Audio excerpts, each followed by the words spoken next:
Set के बारे में कुछ? जैसे कि अभी आपने सेट देखा और जिस तरह से इन्होंने बनाया है और जिस तरह से इन्होंने इस पे काम किया है, हर एक चीज़ पे बहुत ब्यूटीफुल बनाया हुआ है और पूरी फेरी टेल जैसी फीलिंग आती है मुझे तो जब मैं आती हूँ। जितना भी जैसा भी मूड हो यहाँ पर आके इतना अच्छा लगता है, रिलैक्स लगता है और इतना पीसफुल लगता है, इतना कलरफुल और यूथफुल बनाया हुआ है इससे। तो बहुत अच्छी तरह बनाया है, एक एक चीज़ को आप देखेंगे तो हर चीज़ पे वर्क किया हुआ है, तो बहुत अच्छा है, अच्छा बना है। देखिए मेरे हिसाब से तो जब भी कोई नया शो बनता है, कोई भी नया शो बनता है तो हर कोई मेहनत करता है, हर कोई चाहता है कि शो ग्रैंड लगे, बड़ा लगे। पर इस शो की खासियत ये है ना कि यहाँ पर किसी भी चीज़ में रेस्ट्रिक्शन नहीं की गई, चाहे वो एक्टर्स को एक्ट करते वक्त, अपने कैरेक्टर्स को निभाते वक्त की बात हो, या सेट बनाते वक्त सेट डिज़ाइनर जो है उसकी रिक्वायरमेंट्स की बात हो, या जो कॉस्ट्यूम डिज़ाइनर्स हैं उनकी बात हो। जो भी रिक्वायरमेंट जिसने भी दी है, जो भी अप्रोच किया है, वो सारी चीज़ें अप्रूव हुई हैं। मतलब आप सोच सकते हैं कि कितना ज़्यादा डेडिकेशन सब ने दिखाया है और उसको साइमल्टेनियसली स्वास्तिक प्रोडक्शन ने अप्रूव भी किया है, जो कि कई बार नहीं हो पाता क्योंकि बजट नहीं होता, कुछ चीज़ें, बहुत सारी चीज़ें अटक जाती है। पर यहाँ पर वो चीज़ नहीं है जो इस शो की मेरे ख्याल से यूएसपी है। चाहे आप गाने देख लो, इतने बेहतरीन गाने, मुझे तो लगता है ये जो गाने, इतने बेस्ट गाने टीवी ने तो कभी नहीं दिए होंगे। आप लोग इस सेट के माध्यम से लोगों को एक्चुअली राधा कृष्णा के उस एरा में लेके जाने की कोशिश कर रहे हैं, तो क्या आप लोग भी उस एरा में पहुंच गए हैं? अरे यही तो मैं कह रहा था कि एक्चुअली हमारे सेट पे जो को एक्टर्स का माहौल है, एक्टर्स के बीच में एक दूसरे के लिए जो बॉन्ड है, वो एग्जैक्टली सेम वैसा ही है जैसा उन कैरेक्टर्स का है।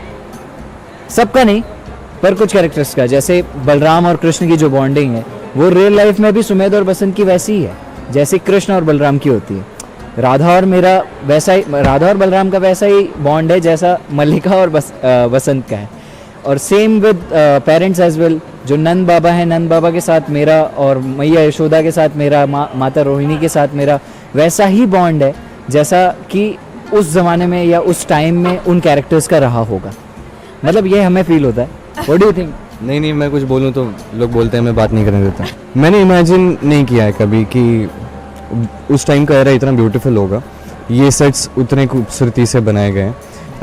लेकिन यहाँ पे हम आते हैं ना तो ऐसा लगता है कि हाँ यार, ये ऐसी जगह कहीं पे रियल लाइफ में तो देखने नहीं मिल सकते। जिस हिसाब से यहाँ पे फ्लावर्स यूज़ किए हैं, जिस हिसाब से डिटेलिंग यूज़ किया है, बस वो ब्लू क्रोमा देख के पता चल जाता है कि सेट है। अदरवाइज सारी चीज़ें ऐसी कि हम लॉस्ट हो ही जाए यहाँ पे। जिस हिसाब से एक एक बारकाई से ये सेट बनाए गए हैं ना, तो वो डेडिकेशन उन्होंने जो किया है ना, वो इस तरीके से हेल्प कर रहे हैं हमें कि वो अपने आप इस शो को ग्रैंडर दिखा रहे हैं।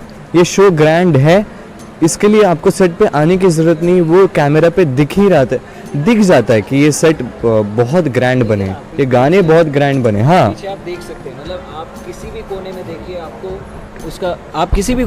आपको उसका एंड नहीं मिलेगा। मतलब हर एंगल से ये ऐसा लगता है जैसे सचमुच में राधा का आंगन है, और ऐसा ही रहा होगा मे बी, क्योंकि वो चीज़ वैसी होगी जैसी हमने इमेजिन की है। तो हमने राधा के मुंह से सुना कि उनको अपना ये आंगन कितना खूबसूरत लगा। अगर आप मुझे अपने जरा कृष्ण निवास के बारे में थोड़ा बता सकेंगे, कैसा लगा आपको वो देखकर आज? मुझे भी वैसा ही लगा जैसे आपको लगा, बहुत खूबसूरत। मैं इतने दिनों से हम शूट कर रहे हैं, पर एक बार भी वहाँ पे शूट के लिए अब तक जा नहीं पाए।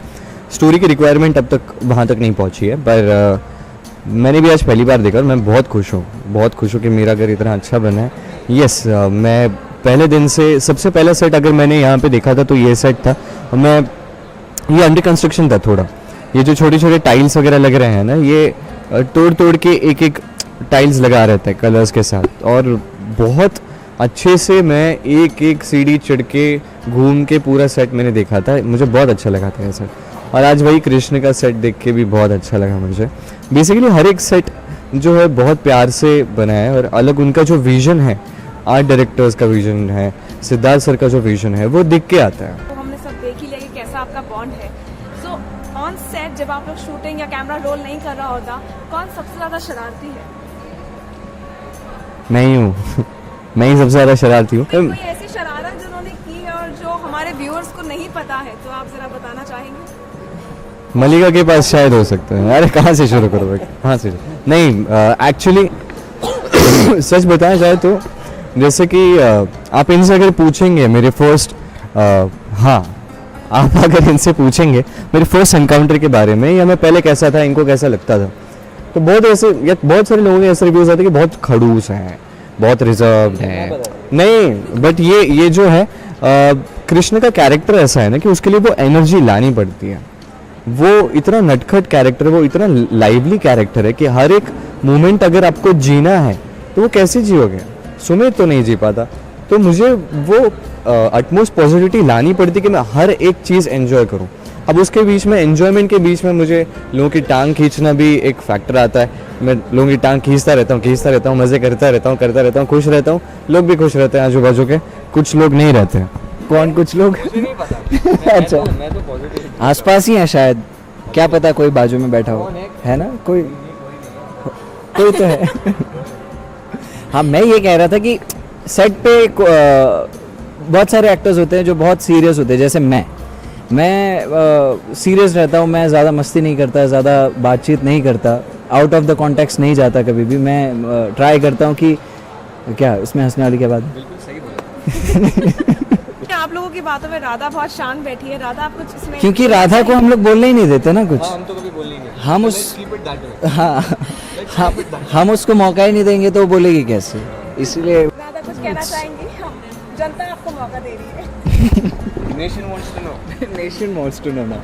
मैं बस इतना कहना चाहती हूँ कि जितने ये प्रिटेंड करें मासूम बनने की, ये बिल्कुल मासूम नहीं है। मैं तो नहीं हूँ भाई। तो चलो ये खुद एक्सेप्ट करे कि नहीं है तो ठीक है। नहीं, ये लोग बन रहे हैं बीच बीच में। तो जैसे कि इन्होंने कहा कि किसी से ज़्यादा इंटरेक्ट नहीं करते हैं, हाँ। और बिल्कुल सीरियस रहते हैं। नहीं, मैं किसी से इंटरेक्ट नहीं करते, मतलब मैं किसी से बात ही नहीं करता, ऐसा नहीं है। बात करता हूँ, लेकिन मुझे टाइम लगता है लोगों से जुड़ने में, लोगों के साथ घुलने मिलने में। मैं बहुत जल्दी किसी के साथ घुल मिल नहीं पाता हूँ। ठीक है, मैं सहमत हूँ। क्या आप अपने फैंस, हमारे व्यूअर्स और आप लोगों के व्यूअर्स को क्या कहना चाहेंगे? आपको कहना ही अभी पड़ेगा। तो बोलो। अब तो कहना ही पड़ेगा। हम तो कह रहे हैं, बात करो। मैं यही कहना चाहती हूँ कि जो हमारे शो की टैगलाइन है, जग करता है प्रेम प्रेम पाने के लिए, इन्होंने किया प्रेम प्रेम समझाने के लिए, तो ये बहुत इसी में ही ये सब कुछ कह देती है। प्रेम जो है सिर्फ राधा कृष्ण का प्रेम नहीं है, प्रेम कृष्ण बलराम के बीच में भी है, प्रेम मैया यशोदा और कृष्ण बलराम के बीच में भी है, प्रेम नंद बाबा के साथ भी है हमारा। मतलब सारे कैरेक्टर्स के बीच में वो प्रेम आपको हर एंगल से देखने मिलेगा, सिर्फ एक एंगल नहीं देखने मिलेगा।